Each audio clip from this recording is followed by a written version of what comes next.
الإسلام ديني. نحمده ونصلي على رسوله الكريم. رب يسر ولا تعسر وتمم لنا بالخير وبك نستعين يا فتاح. سبحانك لا علم لنا إلا ما علمتنا إنك أنت العليم الحكيم.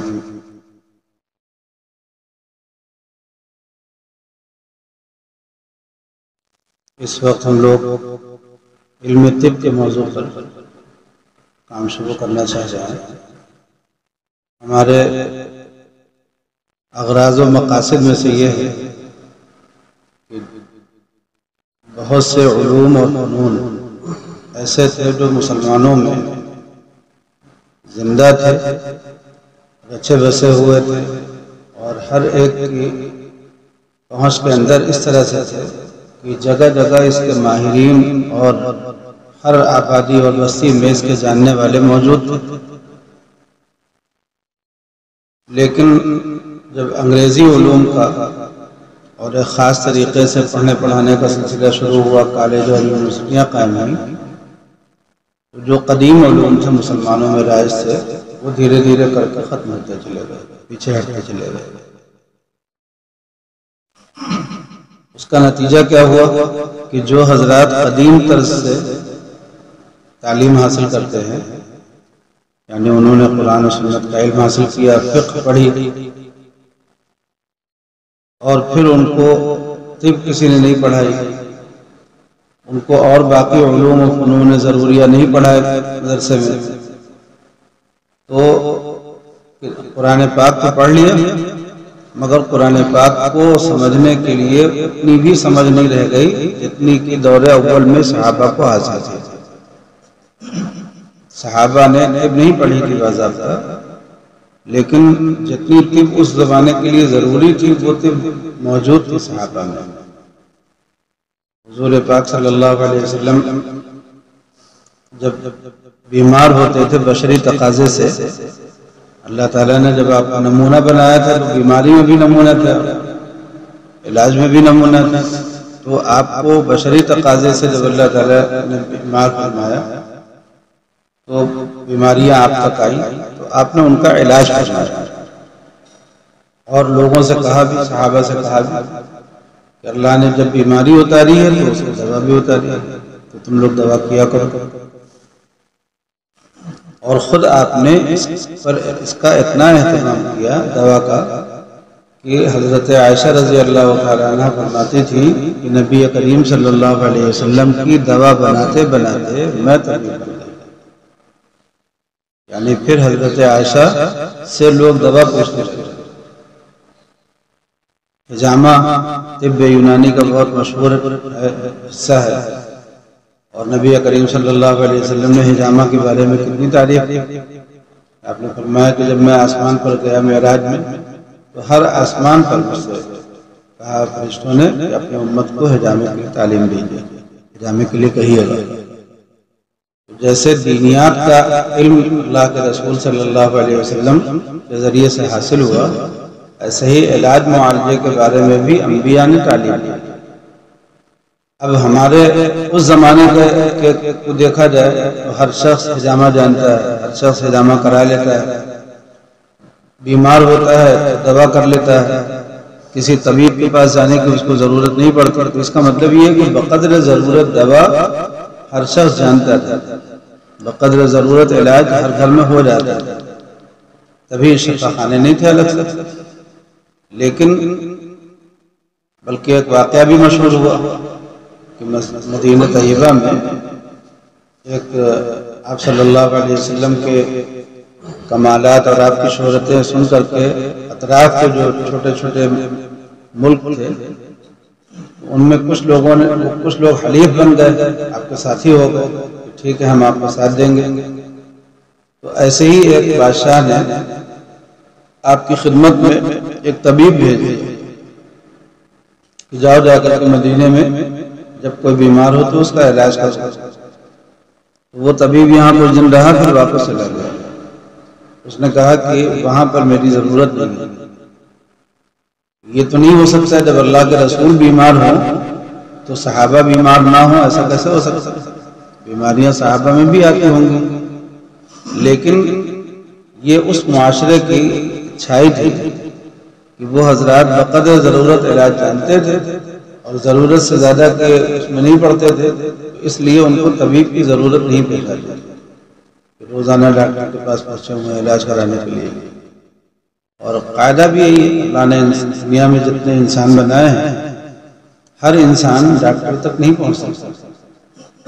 تو ہر انسان کو اپنی بنیادی علاج کا، اپنے لیے بنیادی علاج کا علم ہونا چاہیے۔ کسی بھی معاشرے کی اچھائی اور خوبی یہ ہوتی ہے کہ اس معاشرے میں جتنے افراد ہیں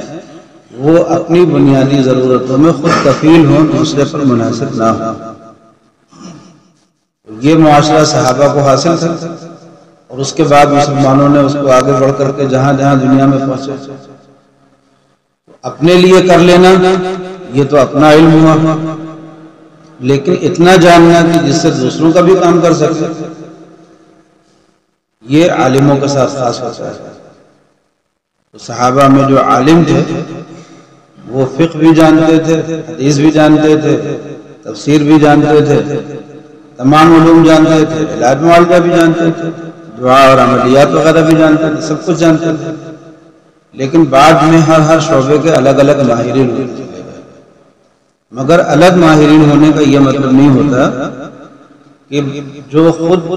ہمیں جتنا جاننا ضروری ہے، یعنی ہر فرد کو جتنا جاننا ضروری ہے وہ آدمی چھوڑ کر کے بیٹھ جائے، اب جب علاج کرانا ہوگا ڈاکٹر سے کرا لیں گے، چھوڑ کر کے بیٹھ گئے مطمئن ہو کر کے کہ ہمیں کچھ بھی جاننا ضروری نہیں ہے، بالکل اندھے ہو کر کے رہنا،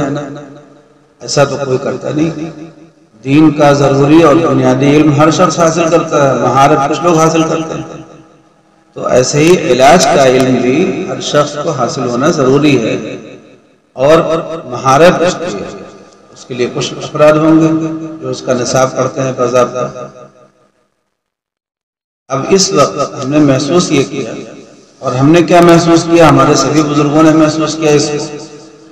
حکیم الامت مولانا اشرف علی صاحب تھانوی نور اللہ مرقدہ نے بحثی زیور میں ایک پورا باب ہی رکھا طبی جوہر کے نام سے۔ کیوں رکھا؟ تاکہ ہر گھر میں بقدر ضرورت طب پہنچ جائے، اسی کو مطالعہ کر لو تو دیکھ لو کہ اندازہ ہوگا کہ کتنا زیادہ حصہ طب کو اس میں بیان کر دیا گیا ہے، کتنی بیماریوں کا علاج لکھا ہوا ہے۔ یہ اس لیے لکھا تاکہ ہر گھر میں جتنی عورتیں ہیں، جتنی لڑکیاں ہیں، سب کے سب بقدر ضرورت طب جانتے ہیں، اور اس طب کو دین کی کتاب کا حصہ بنا دیا جائے، اس لیے کہ اللہ کے رسول صلی اللہ علیہ وسلم نبی ہیں، پیغمبر ہیں، شرعیات بیان کرنے کے لیے آئے ہیں، مگر آپ نے بھی کتنے طب کے مسائل بیان کیے۔ آپ نے فرمایا کہ دیکھو کھانا کھاؤ تو معدے کے 3 حصے کرو، ایک حصے میں کھانا رکھو، ایک حصے میں پانی رکھو، ایک حصہ سانس کے لیے چھوڑو۔ آپ نے فرمایا کہ معدہ بدن کا حوض ہے، تو اپنے اس حوض کو صاف رکھا کرو۔ معدہ بدن کا حوض ہے اور وہیں سے ساری نسوں میں، رگوں میں خون دوڑتا ہے تیار ہو کر۔ آپ نے فرمایا اس حوض کو صاف رکھا کرو، اگر یہ حوض گندا رہے گا تو گندی چیزیں لے کر کے جائے گا، نسیں جو ہیں ساری گندی چیزیں پھیلا دیں گے، کہیں پھوڑا بن کر کے نکلے گی وہ،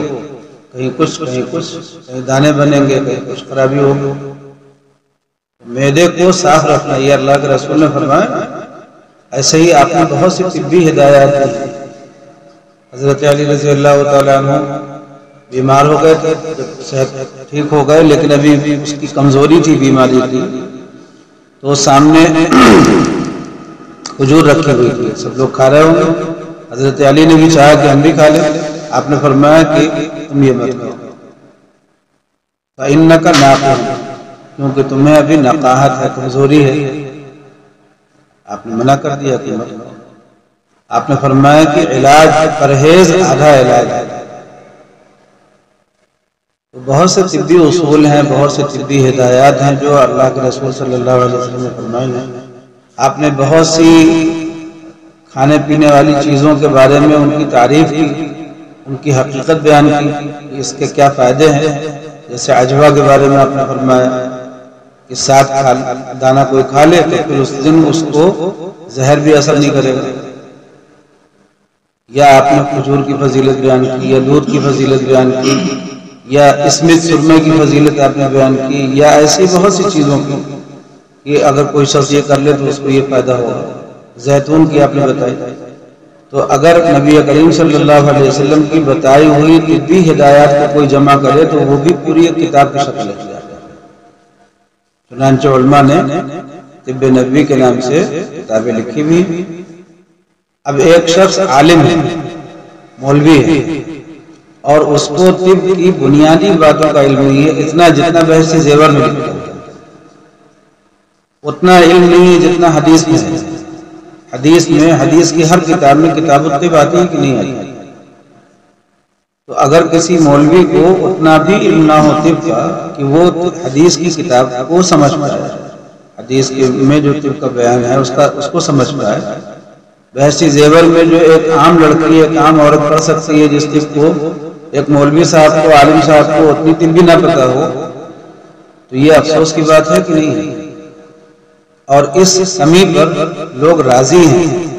اگر ان کو یہ کہا جائے کہ بھئی سیکھ لو تو کہتے ہیں کہ آپ ہمیں دوسرے راستے پر ڈال رہے ہیں. یہ ذہن میں بات آتا ہے بھئی یہ تو آپ ہم کو دین سے ہٹا کر کے دنیا کی طرف لے جائے جاتے ہیں.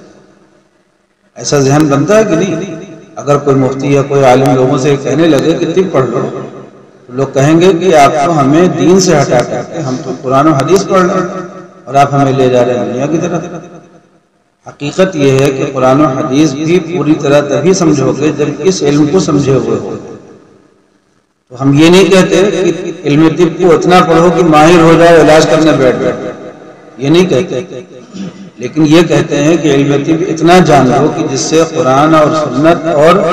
فقہ میں جو طب کے مسائل ہیں ان میں مہارت ہو جائے، ان میں آدمی کو عبور ہو جائے. اتنا طب پڑھ لینا ضروری ہے. حضرت مولانا شاہ رسول اللہ صاحب نور اللہ مرقدہ انہوں نے دارالعلوم دیوبند سے پڑھا تھا، فلسفہ، منطق، علوم عقلیہ وغیرہ سے پڑھ لیا اور پھر علوم نقلیہ بھی پڑھ لیا، یعنی قرآن و سنت فقہ ساری چیزیں پڑھ لی. علم کے استعداد بہت پختہ تھی اور حکیم الامت حضرت مولانا اشرف علی صاحب تھانوی نور اللہ مرقدہ سے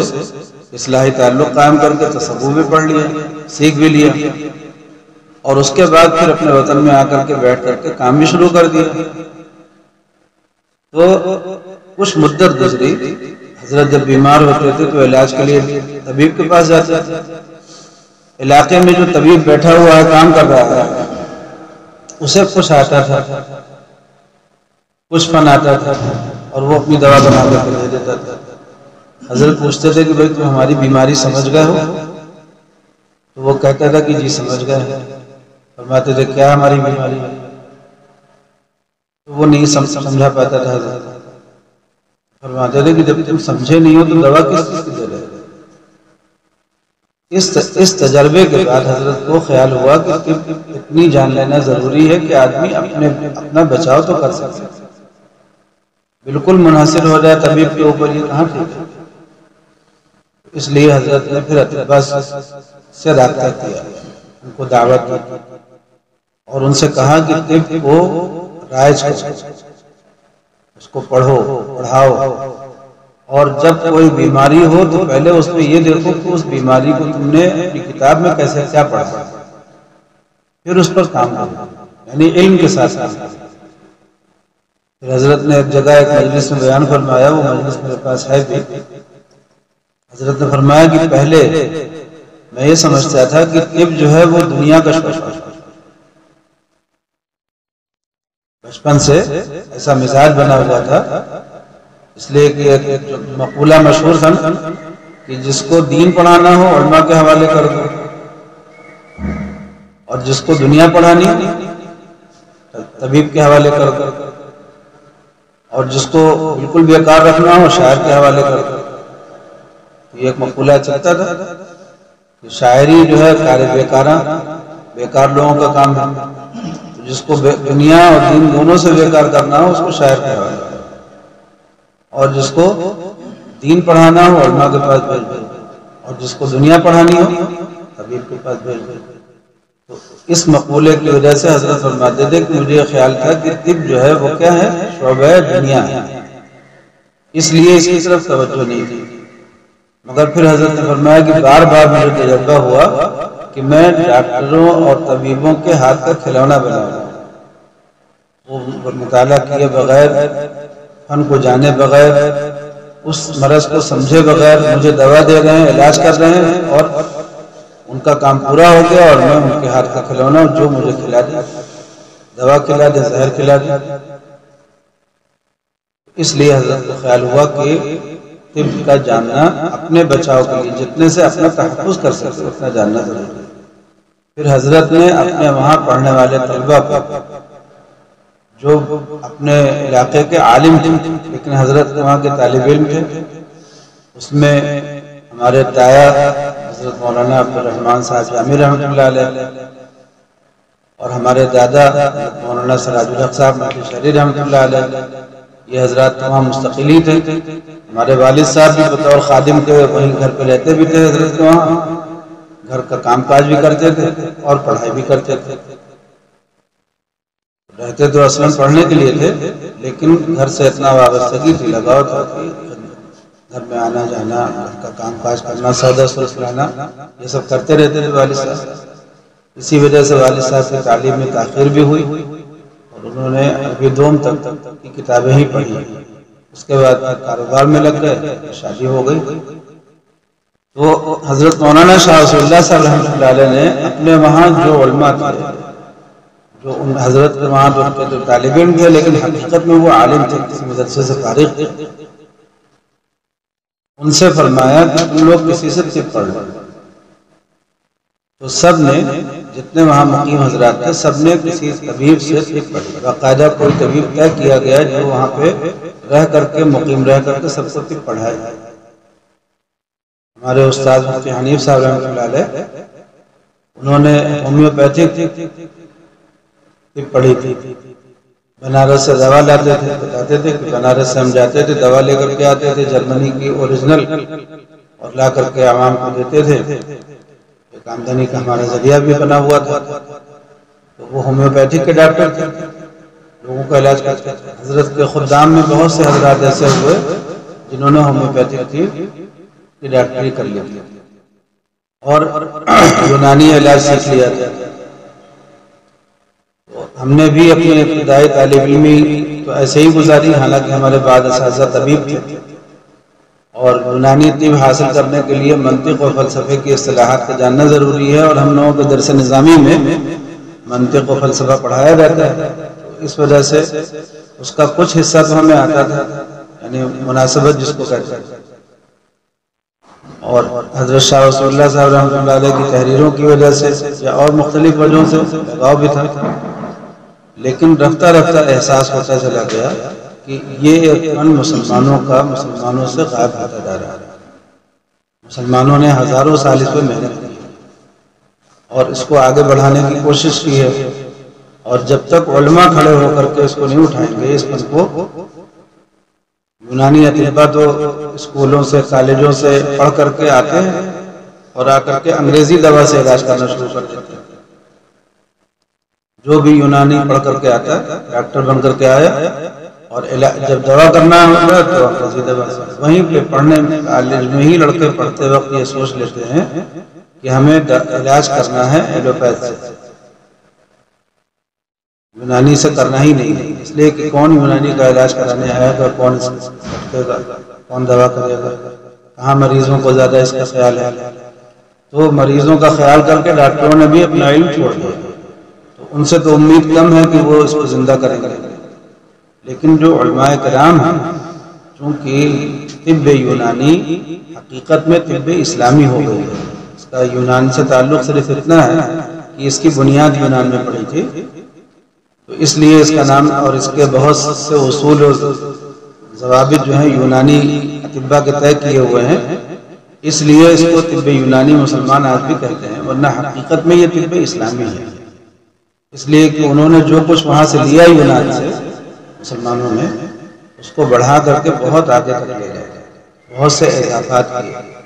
اور اب جس کو ہم طب یونانی کہہ رہے ہیں حقیقت میں طب اسلامی ہے۔ اور آج سے 100-150 سال پہلے کا مزاج یہ تھا امت کا کہ کوئی شخص عالم نہیں ہوتا تھا جب تک طب نہ جان جائے، عالم نہیں ہوتا تھا۔ قرآن پاک، حدیث پاک، یہ تو بنیادی چیزیں ہیں دین اسلام کے لیے، لیکن اس کے ساتھ فقہ جو انہی سے نکلی ہوئی ہے، تصوف جو انہی دونوں سے نکلا ہوا فن ہے، اور طب یہ بھی اس سے خارج نہیں ہے۔ چنانچہ حضرت شاہ اہل اللہ صاحب، جو حضرت شاہ ولی اللہ صاحب سے والد ہیں، انہوں نے کتاب لکھی تو اس میں یہ لکھا کہ علوم ضروریہ سے فارغ ہونے کے بعد پھر علوم غیر ضروریہ کی فہرست لکھی، تو جو علوم ضروریہ کو شمار کرایا انہوں نے تو لکھا کہ تفسیر، حدیث، فقہ، تصوف اور منطق اور علم طب، تو تفسیر، حدیث، فقہ اور اس کے بعد اس کو علوم ضروریہ میں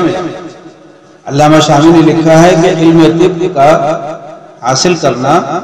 اور اس کی حفاظت کرنا فرض کفایہ ہے، اس لیے کہ اس کا تعلق کس سے ہے؟ لوگوں کی صحت سے ہے نا، انسانوں کی صحت سے۔ اب ہم مسلمان ہیں لیکن دنیا میں بالکل بے مصرف ہیں، اس لیے کہ جو مسلمان ہے جب وہ ہم سے مسئلہ پوچھے تو ہم اس کو مسئلہ بتا دیں گے، اور اگر کوئی نہ پوچھے تو نہیں بتائیں گے۔ زیادہ تر اس کو دین کی طرف سے بے رغبتی ہے، مسئلہ پوچھنے والے بھی بہت کم ہیں، دین کی بات سننے والے بھی بہت کم ہیں، بہت محدود جماعت ہے جو دین کی بات سنتی ہے،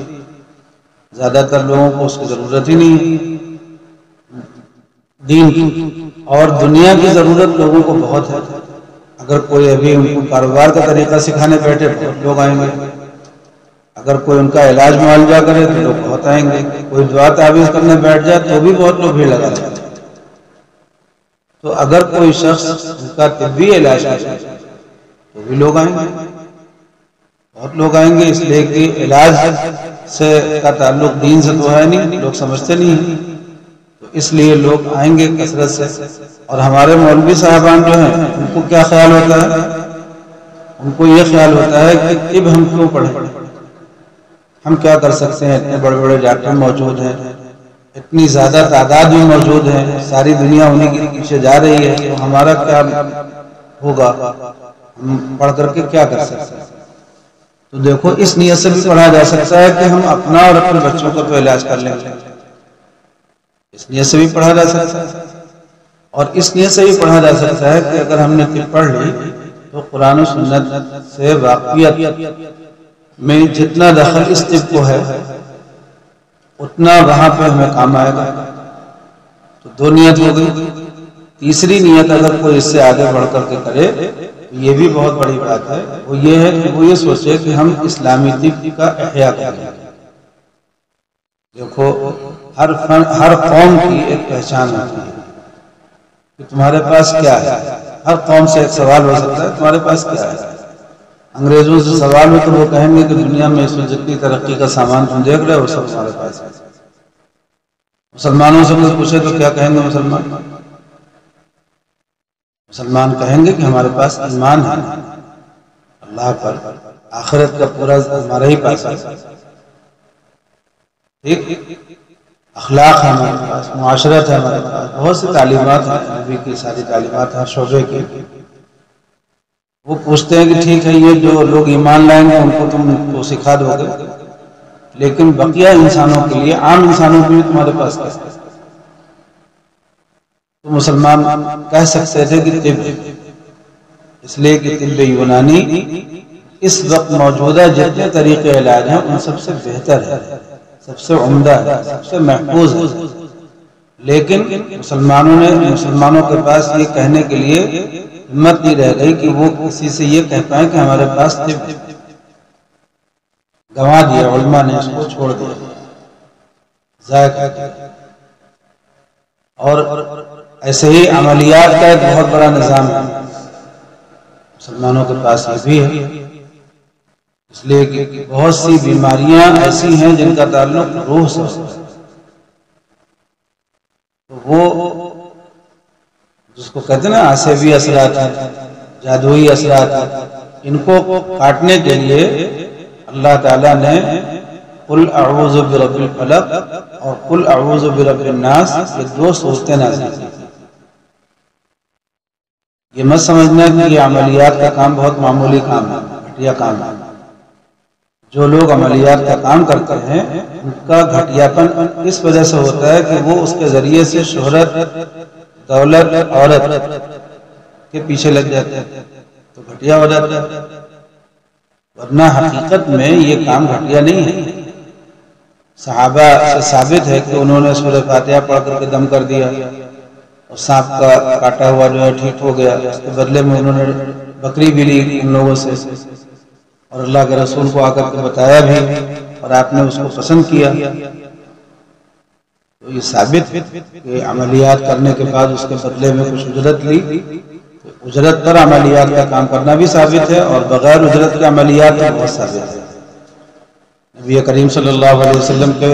اخلاق کے بیان میں آتا ہے کہ جاڑے میں تیز جاڑا ہوتا تھا اور کوئی عورت یا کوئی بچی آتی تھی یا کوئی لڑکا آتا تھا کہ ہمارے لیے پانی میں انگلی ڈال لیجئے، تو پانی لے کر کے پیالے میں آتا اور آپ اس میں انگلی ڈال دیتے تھے۔ یہ خیال نہیں فرماتے تھے کہ اتنا جاڑا ہے، ٹھنڈا پانی ہے اس میں انگلی ڈال دینا، خیال نہیں ڈال لیتے تھے برکت کے لیے۔ کہیں لعاب دہن آپ نے دے دیا برکت کے لیے، کسی کے پانی میں آپ نے لعاب دہن ڈال دیا پانی برکت کے لیے، کہیں آپ نے کوئی دعا پڑھ کر کے دم کی ہے، دم بھی کرتے تھے، پانی میں ہاتھ بھی ڈال دیتے، لعاب دہن بھی ڈال دیتے تھے۔ ایسی مختلف طریقوں سے یہ عملیاتی کا جو حصہ ہے جس میں دوا نہ دی جائے، دعا سے یا تدبیر سے کام چلا لیا جائے، آپ صلی اللہ علیہ وسلم سے براہ راست ثابت ہے، اور اس وقت سے لے کر کے آج تک وہ کرتے آئے ہیں۔ اور سحر کو، جادو کو اور اس کے اثرات کو توڑنے کے لیے تو اللہ تعالیٰ نے سورہ نازل کی ہے، تو قرآن پاک سے بھی ثابت ہے۔ سحر کا اگر کوئی شخص انکار کرے، یہ کہے کہ میں نہیں مانتا جادو وادو کوئی چیز ہے، جائز ہے ایسا کہنا؟ اگر یہ کوئی چیز نہیں ہے تو اللہ تعالیٰ نے قرآن پاک میں کیوں بیان کیا اس کو؟ قرآن پاک سے ثابت ہے۔ ایسے ہی اگر کوئی شخص کہے کہ میں جنوں کو نہیں مانتا، تو یہ تو انکار ہے قرآن پاک۔ قرآن پاک سے جن کا وجود ثابت ہے، تو جن کے بارے میں کسی شخص پر جن چڑھا ہے یا نہیں چڑھا ہے، اس میں انکار کرنا کوئی حرج نہیں۔ کوئی کہہ دے نہیں یہ جن نہیں ہے، یہ تو بیوقوفی ہے، شرارت ہے، بیماری ہے، کچھ کہہ دے، جیسے کہ ہوتا ہے بہت سی لڑکیوں کو ابتدائی جب حیض شروع ہوتا ہے ان کا، تو اس زمانے میں ان کو اختناق الرحم کی ایک بیماری اٹھتی ہے، ایک اندر سے گولا سا اٹھتا ہے، حلق کے پاس آ کر کے اس میں گھٹن سی محسوس ہوتی ہے، کبھی کبھی وہ گیس کا گولا جو ہے آ کر کے جو حلق پہ لگتا ہے تو اس کی وجہ سے آواز بدل جاتی ہے، مردانہ آواز نکلنے لگتی ہے، ایسا دباؤ پڑتا ہے اختناق الرحم کا، لوگ سمجھتے ہیں کہ جن ہے۔ تو جن کا انکار بھی درست نہیں ہے،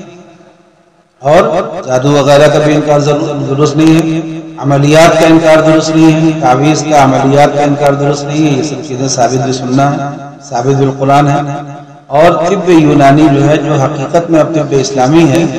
یہ مسلمانوں کا ایک بہت قابل فخر کارنامہ تھا، ایک بہت قابل فخر علم تھا، جس کی ہر مسلمان کو ضرورت ہے، مگر یہ ہم لوگوں کی کمی اور کوتاہی کی وجہ سے اور دوسروں کے علم سے مرغوب ہونے کی وجہ سے ہم لوگوں نے اس کو چھوڑ کر کے بیٹھ گئے۔ تو یہ ایک بقدر ضرورت علم طب کا تعارف کرا دیا ہم نے کہ ہم اس نصاب کو کیوں پڑھانا چاہتے ہیں۔